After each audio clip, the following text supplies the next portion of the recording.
সেজদায় যাওয়ার সময় হাত আগে পড়বে নাকি হাঁটু আগে, দয়া করে একটু বলে দিন। এই সম্পর্কে দুই রকমের হাদিসই আছে। কোন কোন হাদিসে আছে নবী করিম সাল্লাল্লাহু আলাইহি ওয়াসাল্লাম সেজদায় যাওয়ার সময় আগে হাত ধরে রাখছেন, এরপরে হাঁটু ফেলেছেন। আবার অনেক হাদিসে তার বিপরীতটাও আছে। ইমামে আজম আবু হানিফা রাহিমাহুল্লাহর মাযহাব হলো, তার দৃষ্টিভঙ্গি হলো দ্বিতীয়টা, অর্থাৎ আগে হাঁটু পড়বে তারপরে হাত পড়বে। এক্ষেত্রে যে হাদিসে আছে আগে হাত পড়ছে পরে হাঁটু পড়ছে, ওইটার জবাবে তিনি বলেন হয়তো নবী করিম সাল্লাল্লাহু আলাইহি ওয়াসাল্লাম তখন শারীরিক অসুস্থতা ছিল, সেজন্য এরকম করেছেন। বাকি দুইটার সপক্ষে কি আছে? হাদিস আছে। কামড়া কামড়ির পক্ষে কোনো হাদিস নাই। কথা বুঝতে পারছেন? এরপরের প্রশ্ন, জামাত চলাকালীন সময়ে নামাজে ইমামের কোনো ভুল হলে মুসল্লিরা যদি তাকবীর না দেয়, জামাত শেষে ভুল হওয়ার কথা না বলে, তাহলে নামাজ হবে কিনা? প্রথম কথা হলো তাকবীর দিবেন না, এটা ভুল প্রচলন। এদেশের 99% মানুষ এই ভুলটা করে। সেটা হলো ইমামের কোনো ভুল হলে মুক্তাদিরা পিছন থেকে কি বলে তার ভুল ধরবে? লোকমা দিবে কি দিয়া? সুবহানাল্লাহ, মাশাআল্লাহ। আপনারা তো জানেন, দেখা যায় সব শিক্ষিত এবং দিনদার এবং আলেম ওলামা মানুষ এখানে, মাশাআল্লাহ। কিন্তু এদেশে বেশিরভাগ মানুষ নামাজের পরে পিছন দিয়ে কি বলে? আল্লাহু আকবার বলে। নবী করিম সাল্লাল্লাহু আলাইহি সাল্লাম বলেছেন, আত-তাসবিহু লির-রিজাল ওয়াত-তাসফিকু লিন-নিসা।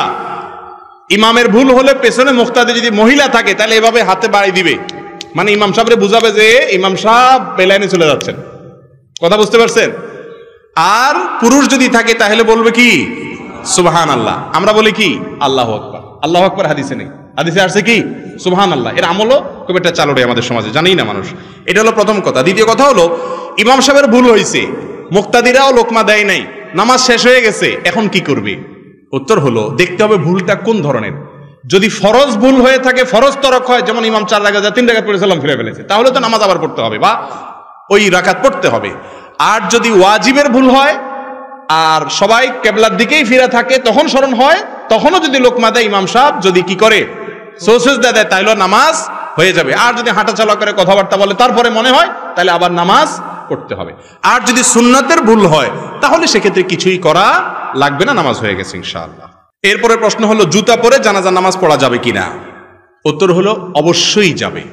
আমাদের দেশে জানাজা নামাজে দাঁড়াইলে সবাই গণহারে জুতা খুলে সামনে রাখে, ঠিক না? রাসূল করিম সাল্লাল্লাহু আলাইহি সাল্লাম বলেছেন, সল্লু ফি আলা সল্লু ফি নিআলিকুম, ও মুসলমানরা তোমরা জুতা পরে নামাজ পড়িও যদি প্রয়োজন হয়। কারণ ইহুদিরা জুতা পরে নামাজ পড়ে না, জুতা খুলে নামাজ পড়াটাকে জরুরি মনে করে।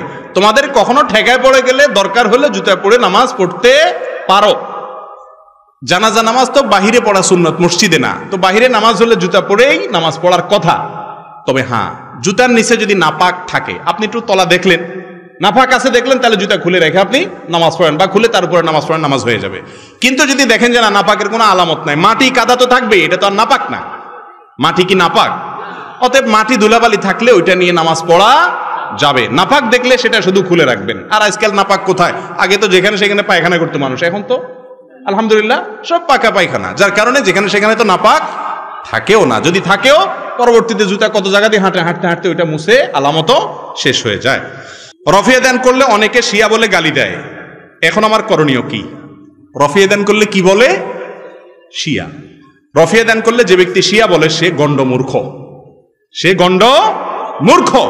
কারণ রাসূল করিম সাল্লাল্লাহু আলাইহি সাল্লামের সালাতে রফিয়ে দান ছিল কিনা 2 রকমের হাদিসই আছে। রফিয়ে দান করার সপক্ষে অনেক হাদিস আছে। অতএব নবী করিম সাল্লাল্লাহু আলাইহি সাল্লামের হাদিস থাকা সত্ত্বেও যদি এটাকে শিয়াদের কাজ বলে, তাহলে সে শিয়া আর সুন্নি আসলে চিনে না। এটা হলো মূর্খতা। এটা কি? মূর্খতা। আল্লাহ আমাদের বোঝার তৌফিক দান করুক। আয়োজক কমিটির সবাইকে নামাজের দাওয়াত। জি, অবশ্যই সবাইকে আমরা নামাজের দাওয়াত দিতে হবে। নামাজ পড়া তো মুসলমানের জন্য ফরজ। নামাজ না পড়লে অনেক ইমামের মতে ইমানই থাকে না, কাফের হয়ে যায় অনেক ইমামের মতে। ইমামের মতে না অবশ্য। এই জন্য নামাজ তো অবশ্যই পড়তে হবে। চেয়ারে বসে নামাজ পড়া জায়েজ আছে কিনা? যে ব্যক্তি দাঁড়ায় পড়তে পারে না, সে ব্যক্তি চেয়ারে বসে রুকু করতে পারে না, সেজদা করতে পারে না, কোমর ভাঙতে পারে না, অসুবিধা হয়, তার জন্য বসে চেয়ারে নামাজ পড়া জায়েজ আছে। কিন্তু সারা দুনিয়া দাবড়ায় বেড়াইতেছেন, আয়সা মসজিদে ধপাস করে বসে চেয়ারে নামাজ পড়া শুরু করলেন, এটা জায়েজ নাই। কার সামনে বসে বাকাওতি করে নামাজ পড়তে আসছেন? এটা তো বিনয় দেখানোর জায়গা। আজকাল মসজিদগুলোতে এত চেয়ার, এটা কি মসজিদ না আরএফএল এর শোরুম সন্দেহ হয়। এত প্লাস্টিকের চেয়ার, এগুলো ঠিক না। তবে হ্যাঁ, কেউ যদি নিরুপায় হয়, উনি রুকু সেজদা করতে পারেন না, তাহলে উনি অবশ্যই চেয়ারে বসে ইশারা রুকু সিজদা করতে পারবেন, দাঁড়ানোর ক্ষমতা থাকলে দাঁড়াবেন, রুকু সিজদার সময় বসে ইশারা করবেন, এটা জায়েজ আছে।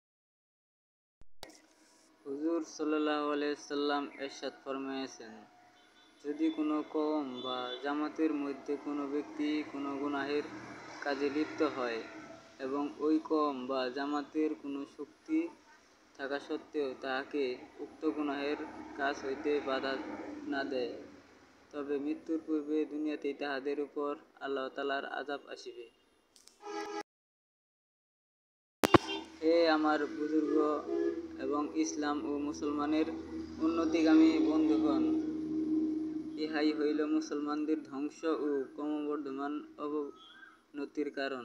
প্রত্যেক ব্যক্তি অপরিচিত ও সমপর্যায়ী লোকদেরকে নহে, বরং আপন পরিবার পরিজন ও সন্তানাদি অধীনস্থ ও ছোটদের প্রতি একটু লক্ষ্য করিয়া দেখুন, তাহারা কি পরিমাণ প্রকাশ্য গুনাহের মধ্যে লিপ্ত রহিয়াছে, আর আপনারা নিজেদের প্রবণতির দ্বারা তাহাদেরকে বাধা প্রদান করিতেছেন কিনা। বাধা দেওয়ার কথা ছাড়িয়া দিন, বাধা দেওয়ার এরাদাই করেন কিনা, অথবা এই আশঙ্কা আপনার মনে আসে কিনা যে আমার প্রিয় পুত্র কি করিতেছে, যদি সে সরকারের বিরুদ্ধে কোনো অন্যায় কাজ করে বা অপরাধও নহে, শুধু সরকার বিরোধী কোনো রাজনৈতিক সভা সম্মেলনে অংশগ্রহণ করে, তবে আপনি